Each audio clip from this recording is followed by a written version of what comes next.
There's really something very evocative about the term Viscera Coffin.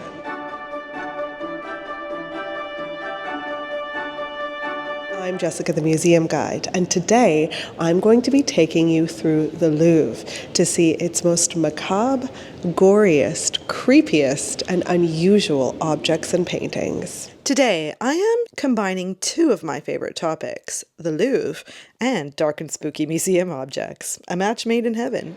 If you're new to my channel, welcome. I'm delighted to have you here, and I really hope that you enjoy this video and you choose to like, comment, and subscribe. Today we've got tombs decorated with rotting corpses, death masks and viscera coffins, medieval reliquaries, Etruscan anatomical votives, and so much more. And now I continue this tour of the macabre Louvre with this month's Patreon video, which you can access by pointing your phone at the QR code below. There, I have released a video about the most macabre paintings at the Louvre. Plus, you'll also get access to my back catalog of Patreon-only videos. There are more than 25 exclusive museum tours over there, plus a bunch of other cool benefits, like invitations to my annual in-person tours. I also wanted to let you know that if you're planning to visit the Louvre in person, I have just released a new Louvre audio tour on VoiceMap. That's the Curiously Human audio tour app. Now we're starting our tour today with this funerary monument of Catherine de' Medici, born into the powerful and storied Florentine Medici banking family in 1519. Here we can see a really unusual monument. She is depicted in a desiccated state. Her half-naked corpse is on display, and it's rotting. Now, Catherine was married to King Henry II of France when they were both 14, though his eyes wandered, and his hands wandered too. For instance, he had an affair with Diane de Poitiers, a woman almost 20 years his senior for many years, though this didn't stop Catherine and Henry from having 10 children, 7 of whom lived past childhood. Henry, or I should say Henri, died in a jousting accident when he was just 40. She then becomes known as a ruthless advocate, and that's putting it politely, for all 3 of her sons, each one who became a king and each who died rather young. She earned the nickname the Serpent Queen for her reputation for political manipulation during the constant religious wars between Catholics and Protestants, and also for her alleged love of poisons and supposed use of dark magic. Though she wouldn't die until 1589 of pleurisy, she commissioned this funerary monument herself in 1565 from Italian artist Girolamo della Robbia. However, this isn't the one you'll see at her tomb at Basilica Saint-Denis. See, Catherine rejected this effigy as being too cadaverous and too realistic. Instead, we can see the ones that she chose. These rather majestic Gisant-style effigies are on the top level of the monument, and the level below contains these statues. They're still cadaver tombs. They're still depicting the king and queen after their death, but less gruesome. These type of tomb monuments were very fashionable at the time, believe it or not. They're often called Transi tombs or cadaver monuments. Look, in the rejected version here in front of me, her skin is pulled taut against her rib cage with her deflated breasts on show. Now let's go and have a look at a similar monument that was made for her grandmother. This is Joanna of Bourbon, or Jean de Bourbon. She was only 22 when she married 61-year-old John II, Duke of Bourbon, in 1487, but he died just the next year. She remarried at the age of 30 to John III, Duke of Auvergne, and they had a daughter called Madeline. She was Catherine de' Medici's mother, though she died of plague, or maybe syphilis, from her philandering husband just 2 weeks after Catherine's birth. So sad. By the way, this isn't the Joanna of Bourbon who was married to King Charles V of France. She was about a century earlier. It's just a common name and lineage. Now here, Joanna looks rather serene, if not a little peaked, but her entrails and some wriggling worms are spilling out of her body. This is a reminder to us that life is fleeting and the flesh is temporary, and we should focus on our eternal salvation instead. By the way, these Transi tombs can get extremely gruesome. Whenever I'm talking about them, which is a lot on my channel, I always include this 13th century example from Switzerland of François de la Sarraz. Yes, those are frogs feasting on his eyeballs and his genitals. Now, we don't need to go far for our next object, it's just right here. This is a very iconic skeleton statue from the Holy Innocents Cemetery in Paris. This was in use from the Middle Ages until 1780, when an overcrowded mass grave at the cemetery collapsed into a basement. Over the next decade, 2 million skeletal remains were moved into old limestone quarries in Montparnasse. These are the famous catacombs that you can visit today as a tourist, and I actually have a video on that very topic if you want to learn even more. This statue was originally placed in a wooden sentry box in the center of the Holy Innocents Cemetery, and it bounced around a few different museums for a few centuries before ending up here at the Louvre. He really is a macabre sight. Just look at how we can see his spine through his abdomen, and he appears to be holding his flayed skin like a shawl, kind of the way St. Bartholomew does. There's room after room filled with French funerary statues, and that's likely because most of these would have originally been in churches. These were where people were interred and expected to be for eternity. However, things like the French Revolution, when churches were sacked, a lot of them ended up in museums. And sometimes just because of changing fashion, changing taste as well. Now, we're back over beside Catherine de' Medici to have a look at this tomb monument of Valentina Balbiani. This was designed in 1580 by Germain Pilon, who also designed the tomb monument for Catherine de' Medici and Henry II, the one that actually got used. This monument is crafted out of white marble. For a very wealthy woman, Valentina Balbiani was the Italian wife of the French statesman, chancellor, and cardinal René de Birague. He became a priest, but after her death, by the way. This was once part of a grand complex monument in the convent of Sainte Catherine du Val des Écoliers, which was destroyed during the French Revolution, but these pieces were saved and they ended up here at the Louvre. Now here is Valentina. She's young and beautiful up top, but in the relief we can see her wizened, decayed, and ancient body. Almost looks like a man at first glance until you notice that she also has drooping breasts. And just look at the detail, the incredible detail on her aged hands, especially the wrists. Wow, it's unbelievable. In contrast, here's her hand full of youth and vitality. And here at the end of her life, or even afterwards. She's reading a prayer book with her sweetie little dog here, and at her head a little puto, as well as one down by her feet. It's such an impactful monument. Wow. Now we're just having a look in some of these different rooms, filled with treasure after treasure, and most of these are indeed funerary monuments from churches and cemeteries. Let's approach this case for smaller pieces removed from churches. There's this portrait of a young girl here, and then this tragic piece, a stone carving of an infant laid to rest, taken from a grave. Now this has got to be one of the most haunting faces of the entire tour, if not in the entire museum. It's a terracotta mask of a woman's face, and this is a case where something looks quite sinister, but it's actually just creepy looking by accident. This was part of the king's chamber at the Château de Videville. This woman is wearing an étiquette, which is a headdress popularized in the 16th century by women like Mary Queen of Scots, and you guessed it, Catherine de' Medici. She likely used to have real eyes, or at least glass eyes or painted eyes, but without them, she does look quite eerie. I'm proud to say that the sponsor of today's video is Babbel, one of the top language learning apps in the world. As many of you know, I learned very basic French in school as a child in Canada, but as an adult, I had lost almost all of it. On my regular trips here to France, I had been practicing, but I needed some help at home to keep it up.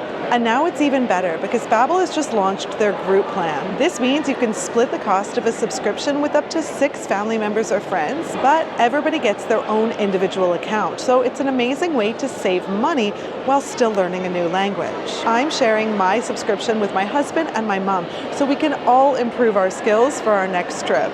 And Babbel's lessons are only about 15 minutes long, so it's really easy to fit them into our routines. If you're planning a trip or you just want to learn a new language with family and friends, Babbel can help you start speaking in just 3 weeks. Click the link below or just aim your phone at this QR code to get 55% off of your subscription. Let me know in the comments below which language you're planning to learn. Now this monument is something else.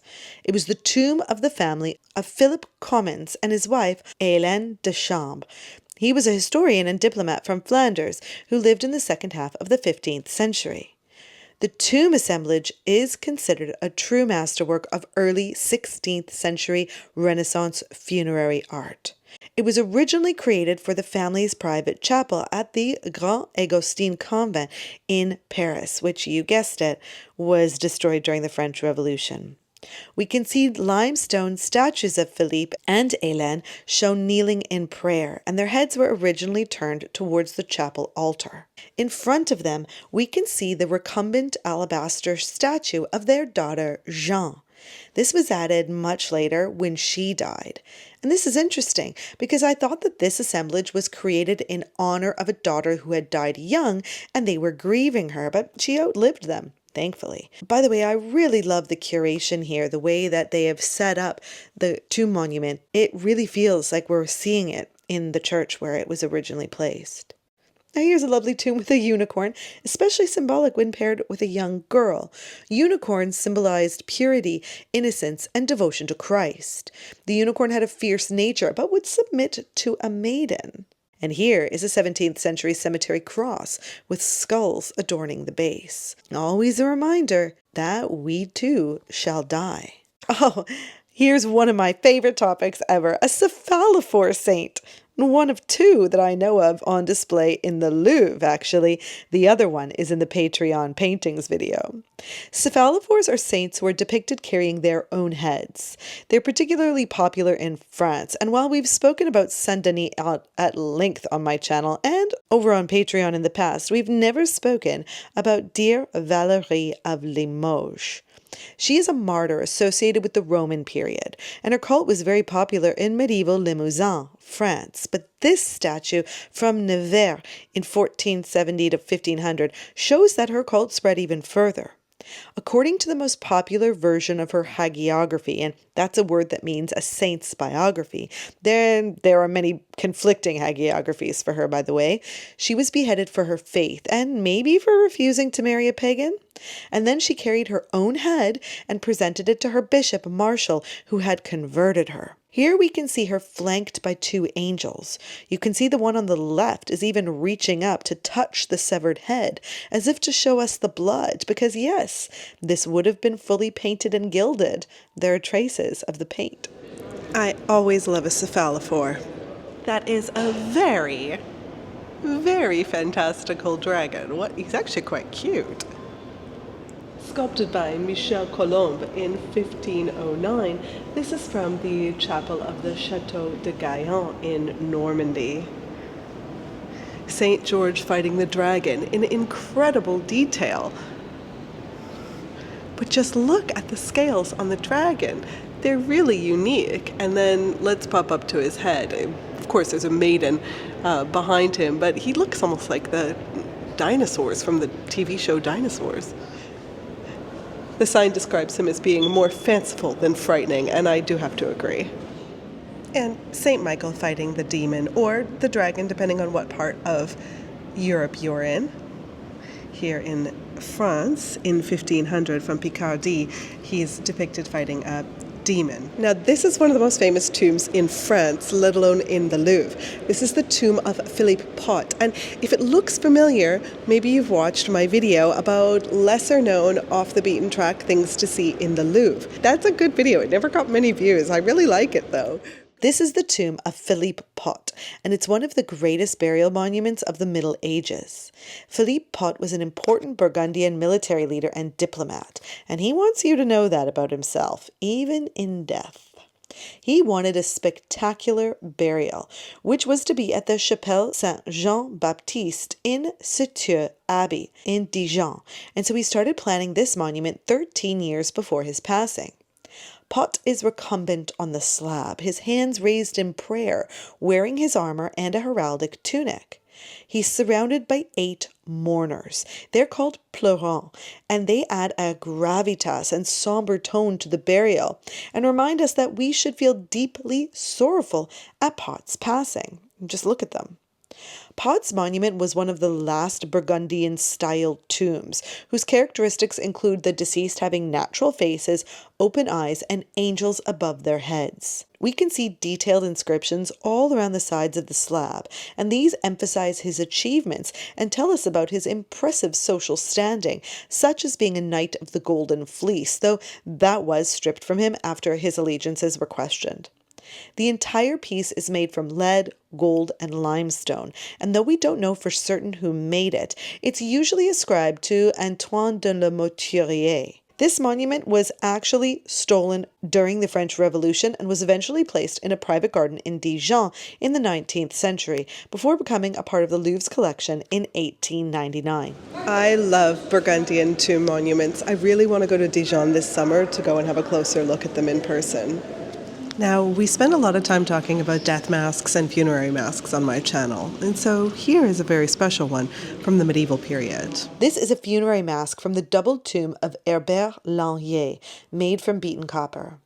Herbert and his wife Alès were in the Count of Anjou's entourage in the early 13th century, and these masks were made for their graves in a priory in Angers. You can see that Alès' mask still resides in the Angers Museum. Their massive tomb, bedecked in Limoges enamel, was destroyed during the Revolution. Familiar theme, but thankfully we still have the masks. I'm not sure if these are true death masks. We are going to see a few more death masks on our tour today, or if they're life masks. But now we're going to head into the French Romantic period in the 1830s. Let's start here with Satan by Jean-Jacques Feuchère. He was the son of the bronze maker and finisher Jacques-François Feuchère, and he designed many famous statues, including this one at the Place du Palais Bourbon. Now, Jean-Jacques originally designed this as a mantelpiece decoration, with Satan flanked by 2 vases in the shape of bats. I want them. In 1834, a plaster version was exhibited in the Salon, and it made a mighty splash. Romantic artists loved to take inspiration from Dante's Inferno, Milton's Paradise Lost, and Goethe's Faust. Here we can see that Feuchère has portrayed Satan as a fallen angel, and he seems to have taken inspiration from this painting, Dürer's Melancholy from 1514. In a room dedicated to funerary monuments, and mostly including beautiful gods, figures from ancient myths, and religious iconography, you might not expect to find a statue of a contemplative Satan, but here he is. Right nearby, we can see a plaster cast of a bronze roundel made for the tomb of Jacob Roblet in Père Lachaise Cemetery. It was designed by Romantic sculptor Auguste in 1849, and it was really popular. The bronze was actually shown at the Salon, the annual art competition, to wide acclaim that year before being carved onto the stone tomb, because just look at it. It isn't a typical comforting funerary image depicting an idealized version of the deceased or an angel. I mean, Père Lachaise is full of those, and I love them. This is instead a stark and confronting image of death itself. Here, Death raises a wizened finger to his lips. He has a skeletal face wrapped in a shroud and heavy-lidded eyes. It's a bit of a throwback to the Memento Mori images that we've already seen from the medieval period. It really doesn't get eerier than that one. We've now entered room 509 of the Richelieu wing. We're upstairs now. And these galleries mostly contain small medieval objects of religious worship, like rosaries, reliquaries, and other memento mori. I just scoured this entire room looking for our next object, which is a small memento mori casket, and I was convinced that it wasn't here, but it turns out it's just much, much smaller than I expected it to be. It's about the size of my ring finger. This is a small boxwood carving of a sarcophagus. Look at how tiny and ornate it is. On the inside of the lid, we can see a corpse bound by a chain and surrounded by flames. Yikes. The teensy dead man has a banner around him, and it says, "Father Abraham, have mercy on me and send Lazarus." Once you open the coffin, there's a second lid. Wow, it's really complex. And on the front, there's another dead man, and he's wearing a tunic cinched at the waist. His inscription reads, "All times are inhabited by the church. Times are born, times are lost." Finally, there's a corpse draped in a shroud inside the coffin. This corpse has a banner that says, "The learned man dies, just like the unlearned, and therefore I am weary of my life." Very cheerful. But again, it's saying, we all die. Be weary of life, for the afterlife is long. By the way, there's even more details and more lids. We've encountered similar kinds of carvings before on my tours, in the Rijksmuseum and also in the Wallace collection, and those ones date to the same time period. Now, just as a reminder, a memento mori is a small object, or memento, that is meant to remind you that you too shall soon die. Remember your own death. It's not as goth as it sounds. It's actually a very religious sentiment. It's meant to remind you that your time here on this mortal plane is limited and that you should be regularly thinking about your afterlife, which therefore will make you behave in a more pious and religious way, so that you remember that you too shall soon meet your maker and your judgment. It's also a reminder that no matter what your station in life, we all meet the same final end. We're in one of my favorite parts of the video, the reliquaries. I love reliquaries. Sometimes I get accused of them not actually being that spooky, and I suppose if you were raised Catholic, which I was not, probably explains my fascination with it, but you are used to having these things around. They're not very unusual to you, but to a non-Catholic, it is very strange, and without trying to be offensive, I'm sorry, but it is a bit macabre, if not creepy. I mean, reliquaries are essentially just containers to hold the relics, and that is bits of human remains or the personal effects of a saint. But in the medieval period, the reliquaries became even more ornate and elaborate, not to mention expensive as status symbols in their own right. Now let's start with the arms, shall we? There are two in this case, strikingly similar because they were made around the same time, and who knows, maybe even by the same artist. The one in the back of the case is the reliquary arm of Saint Louis of Toulouse. This is from mid-14th century Naples. The rock crystal cylinder, it's not glass, once contained the saint's long arm bone, but that's long gone. And it ends with St. Louis' hand raised in a blessing. It's made from gilded silver, and you can see that the base is richly enameled, including the coat of arms of Sancha of Majorca. She was Queen of Naples from 1309 until 1343 as the wife of Robert the Wise. There's definitely a Naples connection. Saint Louis was the Bishop of Toulouse, brother of Robert of Anjou, King of Naples. Now let's look at the other arm reliquary. Reliquarm? Am I trying to be too reminiscent of the Canadarm there? I do love a portmanteau. This one belongs to St. Luke, and you can see that he's holding a pen or a quill. St. Luke is traditionally depicted with a writing implement because, according to tradition, he authored the Gospel of Luke and the Acts of the Apostles in the New Testament. Okay, as is the case with so many reliquaries that end up in the collection of museums like the Louvre, the Victoria and Albert, the British Museum, the relics themselves are long gone. They may have been moved into a different reliquary. They could still be in church possession, they could be in private possession, or they could be lost to the ages. If we were in England, this one's actually giving quite a rude expression. Another reliquary just opposite, this one a reliquary bust of Saint Martin, Saint Martin. Now we have a head reliquary. I love these. This is for Saint Martin of Tours.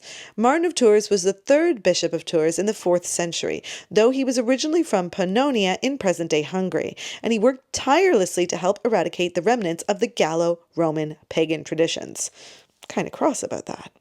The most famous tale associated with St. Martin is that he used his sword to cut his cloak in two and gave it to a beggar wearing rags in the winter. And you can see many painters have depicted the scene. Here's Van Dyck, one of my personal favorites. This head-shaped reliquary dates from the late 14th century, and it comes from the church of Suday. Also, it's made of repoussé gilded silver. The shoulders are made from gilded copper, and look here at the center of his chest. It's fixed with a large oval rock crystal, surrounded by 8 other smaller ones. Beautiful. By the way, this pales in comparison with St. Martin of Tours' most famous relic. This is part of his skull, held at St. Martin's Basilica in Tours. Finally, I just love this painting of the deathbed of St. Martin by Derek Bagart. Just look at the weird devil at the foot of the bed. Medieval art is wild, man. Look at this. Isn't this just stunning? Now, I may be biased because I am an official Canterbury Green Badge guide, but I think that the story of St. Thomas Becket is the most interesting story of a saint. Okay, except maybe for St. Alphege, who was pummeled to death with ox bones by Vikings, but I digress. Archbishop Thomas Becket was murdered by 4 knights who were trying to curry favour with King Henry of England. Henry thought that Thomas Becket would make an amiable Archbishop of Canterbury, but the businessman's sudden piety caught the king off guard. The king may or may not have uttered the infamous words, "Will no one rid me of this turbulent priest?" It was actually a much longer tirade. On December 29th, 1170, 4 knights burst into the cathedral and murdered the archbishop in cold blood, which we can see happening on this casket. They were breaking every taboo imaginable, and soon Thomas Becket's blood was being credited with all kinds of miracles. He was canonized just 2 years later, and the pilgrimage to Canterbury became one of the most popular in all of medieval Europe, second only to a pilgrimage to Jerusalem. His relics, of which there really seem to be quite an unlimited amount, they have traveled far and wide, so there are quite a few beautiful Thomas Becket reliquaries out there. This small casket was enameled in Limoges, and on the main face we can see the saint's assassination inside Canterbury Cathedral, one of the 4 knights appearing to strike him in the neck, it was actually the top of his skull, before an altar. His burial shrine is depicted on the top of this casket. As I said, people came from every corner of Europe to literally touch the saint's bones through the holes in the monument. Now, where is his shrine now? Well, Henry VIII had that destroyed, but there are many conspiracy theories that his bones are still in Canterbury Cathedral. I have a Patreon video about oddities of Canterbury Cathedral where I speak about just that. This is an unbelievable piece here. Maybe because it isn't actually just a reliquary, it's a whole shrine. It belongs to Saint Potentinus. He was a 4th century saint popular in parts of Germany and France, where he's often called Potentin, and he has 2 different and distinct hagiographies. That's really common. The primary one says that he was a nobleman from Aquitaine who, with his sons, retired to a monastic life. It sounds nice and peaceful. A later legend says that he was a martyred bishop of Paderborn after being born to a pagan king, and when he tried to rescue his sister from pagans, he was pierced by arrows and beheaded. Just look at the gabled roof on this reliquary. The whole thing is done in repoussé. That's hammered metalwork of chased gold and copper, as well as filigree and enamel. We can see these arcades, and in them are 18 figures, 6 prophets and the 12 apostles. This large shrine was also meant to house the relics of 2 other saints, Saint Félicien and Saint Simplician. They're depicted here, along with Saint Potentinus. Today, this shrine holds no relic. The relics are held at Steinfeld Monastery. Just look at the way their missing eyes give this an extra haunting dimension. This is really unbelievable. I know that's not intentional, but wow, is it ever spooky. I've just highlighted 2 of the caskets in this room, but there's got to be about 20 or 30 of them. We're now at a newly curated display. These are just some of the Louvre's collection of Etruscan votive offerings. Just as a quick primer, the Etruscans were an advanced civilization in ancient Central Italy. They flourished from the 9th century BCE until they were forcibly assimilated into the Roman Republic by 27 BCE. Their culture was characterized by a love of luxury, extensive maritime trade, and social equality for men and women, even veering into matriarchy. Etruscans also had a rich faith tradition that included making offerings of votives to their gods, and votives are clay or bronze objects dedicated at temples and healing sanctuaries. We spoke about votives in my video about the Acropolis Museum. People would offer replicas of their ailing body part to ask for healing or show gratitude for maladies already healed. Anatomical votive offerings were common in many cultures, including ancient Egypt, medieval Christianity, and even today in the Catholic tradition of ex votos. We can see all kinds of body parts here. Heads, arms, legs, all kinds of organs, but this terracotta one in the back is really unusual. This is called a polyvisceral votive, and it dates back to the 2nd or 3rd century BCE. We can see this young man wrapped in a toga, and his torso is split open, allowing us to see his heart, lungs, intestines, kidneys, spleen, stomach, and even his gallbladder. When this was found, it was initially believed to have been a training model for aspiring doctors and healers. However, it is now believed that this was an offering. This individual was clearly suffering from a whole host of maladies. We don't know whether this was a plea for help or a thanks for his recovery. What we do know is that it demonstrates the Etruscans' advanced understanding of anatomy, something we wouldn't see again in Europe until the Renaissance. And by the way, the Louvre purchased this at auction pretty recently, in 2011, for €239,000. Now, sadly, I didn't make it to the 5th century BCE sarcophagus of the spouses at the Louvre, another Etruscan artifact. The room was closed on the 2 days I was recently there, so I'll just have to go back. All right, we'll stay in Tuscany, but much more recent. We're in a gallery dedicated to medieval, Renaissance, and modern sculpture from Europe. This funerary death mask certainly looks ancient. It looks like many from ancient Rome, but it is actually Renaissance era, designed to evoke the art of the past. It's sometimes identified as being the funerary mask of Battista Sforza, the Duchess of Urbino, but that's been discredited. However, this one does have a male counterpart in an identical frame. Here he is in the Victoria and Albert Museum.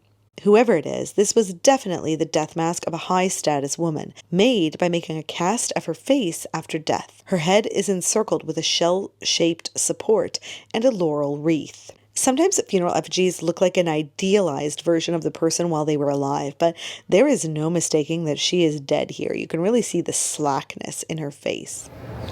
Poor Saint Sebastian certainly qualifies for our tour. Here we can just see the wounds in his body, but normally he is depicted covered in arrows. This statue dates from between 1500 to 1550 from Tyrol in Germany. Ah, poor Saint Sebastian. He's always getting bullied in art. He was a 3rd century Christian martyr who served as a Roman Praetorian guard captain, but he secretly converted to Christianity and converted many others as well. That's when Emperor Diocletian ordered him executed by archers. The Golden Legend, which is a 13th century compilation of hagiographies, or the lives of saints, states that he was pierced by so many arrows that he, quote, looked like a porcupine. He somehow survived this torture, and so Diocletian's men later beat him to death. Classic Diocletian. Now we're going to head to the Egyptian collection to have a look at a few interesting things here. Even though this is a legendary department, they actually only have one human mummy. He's in my first video of the Louvre, but they do have a lot of mummy coffins, mummy boards, and sarcophaguses. Sarcophagi? I think both are technically correct. Let's start by looking at this mummy board. It dates to the New Kingdom between 1539 BCE and 1069 BCE. This man, I thought it was a woman at first, but it's a man, has his arms crossed, and he's wearing a tripartite wig and a straight false beard. It's a slim piece of artwork depicting the deceased that was laid across their mummified body inside of a coffin, and sadly, this one has been separated from the rest of its assemblage, and we don't know what happened to his remains. Common in the era of tomb raiding when Europeans were willing to pay big money for Egyptian artifacts. Across his stomach, we can see the most remarkable feature, the kneeling winged goddess Nut, the goddess of the sky and the stars. She was believed to swallow the sun every night and give birth to it again in the morning. She's here to symbolize this man's eternal rebirth. Now this is a Viscera coffin that dates to the 18th dynasty, and that's around 1400 BCE. There's really something very evocative about the term Viscera coffin. Sometimes called a coffinette, it shares the same function as a canopic jars, these, used for holding the organs that the ancient Egyptians found the most important. Those were the stomach, the intestines, the liver, and the lungs. Viscera coffins were particularly popular around this time. Famously, King Tutankhamun's organs were found in solid gold coffinettes that were almost exact replicas of his larger coffin, and here's the one that held his mummified and wrapped liver. This Viscera coffin is made of wood and overlaid with gold leaf, with lots of stones and jewels making up his Nemes headdress. At first glance, it appears to be Anubis, the jackal-headed god, and he was the god of mummification in the afterlife, so that stands to reason. However, this is a different god, who also happens to have a jackal's head. This is Duamutef, one of the 4 deities known as the Sons of Horus. The Sons of Horus protect the organs stored in the canopic jars or viscera coffins, and Duamutef is charged with protecting the stomach, so that we know that that's what's inside this coffinette. Finally, let's just chat for a moment about these ancient Egyptian ear votives. We've spoken about votives, but these are actually a bit different. They aren't an offering to the gods asking for our help with an ear malady. They were designed to appeal to the gods so that they would listen to our prayers. It's so cool. Yes, starting around the 19th dynasty, that's around 1300 BCE, people would offer their prayers directly into ears like these, or even into magic stelae like these ones, stone tablets decorated with ear designs. And that way you could speak directly to the gods without any need for a temple or a priest. Pretty genius. Okay, this one might not be gruesome, but it's definitely weird. This sculpture is simply titled in French, The Boy and the Goose, but it's more accurately titled Toddler Strangling a Goose. Like most of the objects in this room, this is a Roman copy of a Greek original, made in the 2nd century BCE. It was discovered in 1792 in a villa near Rome. The Hellenistic period in ancient Greece featured a lot of playful subjects, and sculptures featuring children and animals were really popular. Here we can see a chubby little boy throttling a goose. The boy looks very determined, while the goose is understandably vexed. Several of these have been discovered in Rome, and they were even mentioned by Pliny the Elder, so we know this was a popular subject matter. But what does it mean? Well, one theory is that it's just a stolen moment in time, a precursor to the types of paintings that will later be called genre painting during the Dutch Golden Age in the 17th century. Simply enjoying a funny, often pastoral image for the sake of it. But some art historians have suggested that this is instead the personification of Dionysus, and the goose is actually an evil spirit over which the young Dionysus triumphs. What do you think? Is this simply a young child misbehaving, or a morality tale? Well, that's the end of our tour. I hope you enjoyed wandering through these macabre and bizarre statues, sculptures, paintings, and oddities here at the Louvre. I'll see you the next time I'm at the museum.